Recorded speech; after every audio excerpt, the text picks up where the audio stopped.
ये बात कोई पाकिस्तान के पॉलिसी मेकर्स को क्यों समझ में नहीं आती कि ये इकदाम उठाने से हमारे अफ़गान लोगों के साथ में भी ताल्लुकात खराब होंगे, वहाँ जो हुकूमत है उसके साथ में भी तल्खियाँ बढ़ेंगी। बड़ा आसान है इसको समझना, तो आप समझ गए हैं, पॉलिसी मेकर्स क्यों नहीं समझ पा रहे? आप मुझे बताएं कि जिस वक्त तो पॉल पॉट की रिजीम बन रही थी अमेरिकन के कहने के ऊपर, वो समझते नहीं थे। तो जिस आप ये वक्त कह रहे हैं चिली में पाकिस्तान की आलंदे मजबूरियाँ ऐसी हैं, अगर कि अमेरिका की जो मदद उनको मिल रही है, इस वक़्त मुआशी तौर से पाकिस्तान बदहाल है, उनके पास कोई दूसरा चारा भी नहीं है। Is this what you are saying?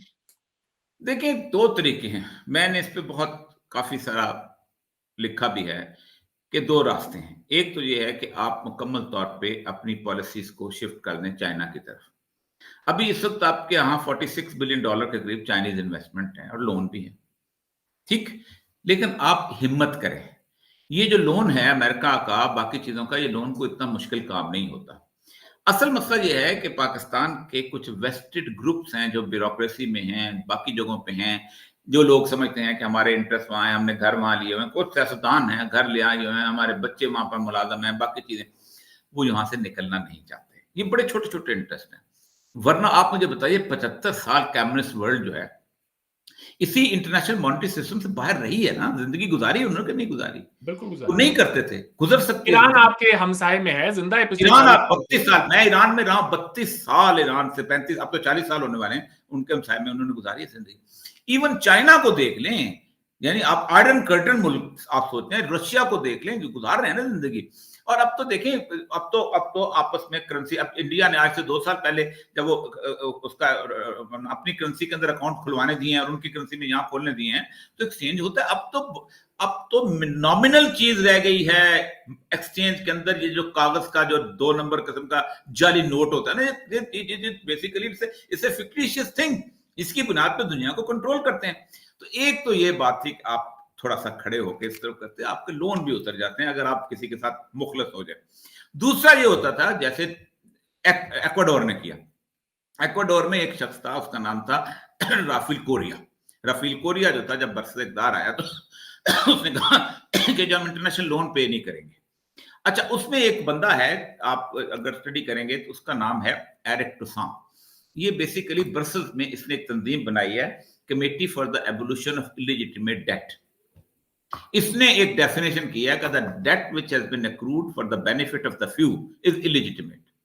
उन्होंने 70 लाख फाइलें स्टडी की, तो 22,000 के करीब उन्होंने एग्रीमेंट स्टडी किए और कहा 87% debt is illegitimate and they refuse to pay the debt. एटमी पावर नहीं थी, 7 लाख फौज नहीं थी उसके पास। हुँ। ठीक, आप सोचें, जब उन्होंने कहा कि हम वॉल स्ट्रीट में हम पेमेंट नहीं करते अपने बॉन्ड्स की, तो बॉन्ड्स 20% पे रह गए। उन्होंने खरीदे, दुनिया पूरी पांव पे गिर गई कि भाई खुदा का नाम लो, हम हमारे साथ ट्रेड रखो, बाकी चीज रखो, हम कुछ करते हैं। 80% यानी 90 के बजाय 80% के करीब कहा हाँ ये लेजिटिमेट है। उन्होंने कहा ये तो हमारे फलां हुक्मरान को पैसे दिए थे, जाओ उससे ले लो, ये उसकी जायदादें, या फिर ये गैरत दिखाएं आप। लेकिन अगर आप एक डेट रिडन कंट्री के साथ साथ आप उसी के दरवाजे पे जाके झुकना है, उसी के दरवाजे पे जाके बैठना है, उसी को अपना अपना चावल बेचना है, उसी को अपने अपनी प्रोडक्ट का टेक्सटाइल की प्रोडक्ट बेचनी है और यूं यूं थोड़ा थोड़ा गुजारा करना, तो फिर तो यही होगा।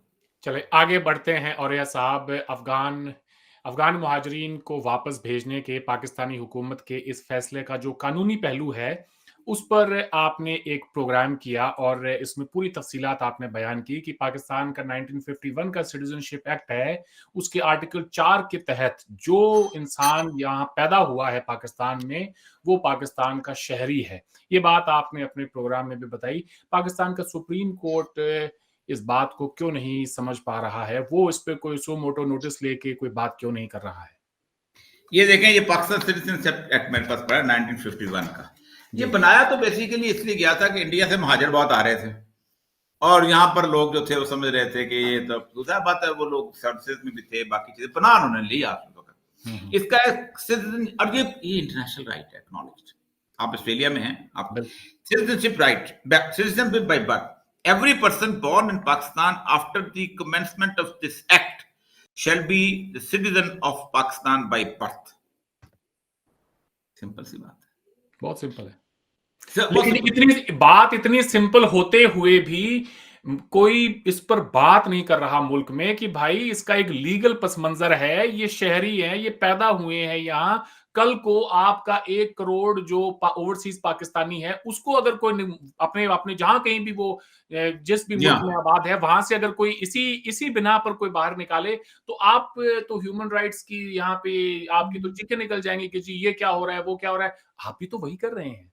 देखिए एग्जैक्टली ये वही सूरत हाल हो रही है कि जो इंडिया के अंदर 1980s के अंदर बंगालियों के साथ हुई थी। असम में जो राजीव गांधी गए थे ना, और उन्होंने जाकर सुलह करवाई थी, उन्होंने कहा था हमारा जो सारा कुछ तबाह कर रहे हैं और सब कुछ है। देखिए 40 साल जो थे उसके बारे में कहा जाता है कि 3 नस्लें बदल जाती हैं। बिल्कुल।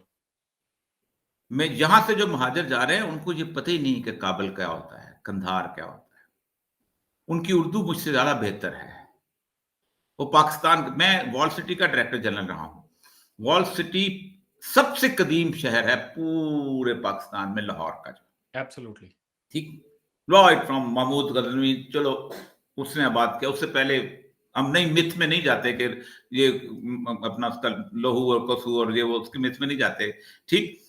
लेकिन महमूद गजनवी तो आज कम से कम 1200-1300 साल तो हो गए कम से हाँ, हाँ, उसका कम। उसके गवर्नर अंदर था अयाज 40, लाहौर में, अयाज, मकबरा अयाज है गौर, आज भी लाहौर में उसका। हुँ। जी हाँ। 47% पश्तून है उस शहर, उसके अंदर रहते हैं। उनकी पंचायतों में शिरकत करते हैं, सब कुछ करते हैं। इवन उनके सामने बराई बाग का ट्रक का अड्डा है, उसका सारा कारोबार उनके पास है। देखिए पाकिस्तान से पहले भी 1000 साल की ट्रेडिशन ये होती थी कि एक भाई जो था वो कंधार में होता था, दूसरा भाई कोयटा में होता था, तीसरा भाई कराची में होता था, और चौथा भाई जो है वो कलकत्ता में होता था या बॉम्बे में होता था। ये पूरे का पूरा चेन कारोबार की वहां चलती थी। आपने शायद राजस्थानी की फिल्म देखी होगी, काबली वाला। जी, जी, अब देखिए। क्या तल्ख तजर्बा है उस काबली वाले का। सिर्फ इसलिए कि हमने पूरी दुनिया को नक्शे पे रख के केक की तरह काट दिया, तो काबली वाला जो है वो उसका दुख ही नहीं है। बिल्कुल। सबका दुख है। हमने पिंजरा बनाया हुआ है पूरी दुनिया को। इट्स अ ह्यूमन जू, दिस वर्ल्ड इज ह्यूमन जू। अब अफ्रीका को देखें, मैं हुँ। अफ्रीका के ट्राइब को जाकर खुदा की कसम उठा करता हूं, एक बीवी का खानदान एक तरफ है और दूसरा, ऐसे काट दिया सारा कुछ। और यही हमने भी किया सारा कुछ पूरी ये दुनिया सारा में। का सारा जो अमल है, ये सीधा-सीधा पाकिस्तान के आईन की खिलाफ वर्ज़ी है, या मगर इस पे कोई बात क्यों नहीं हो रही साहब? सर इस वक्त तो पाकिस्तान में कुछ भी बात नहीं हो रही, छोड़ें। आप मुझे फिर दोबारा कहीं उठवाएंगे। चलें मैं ये बिल्कुल नहीं चाहूँगा कि इस तरह की कोई बात हो।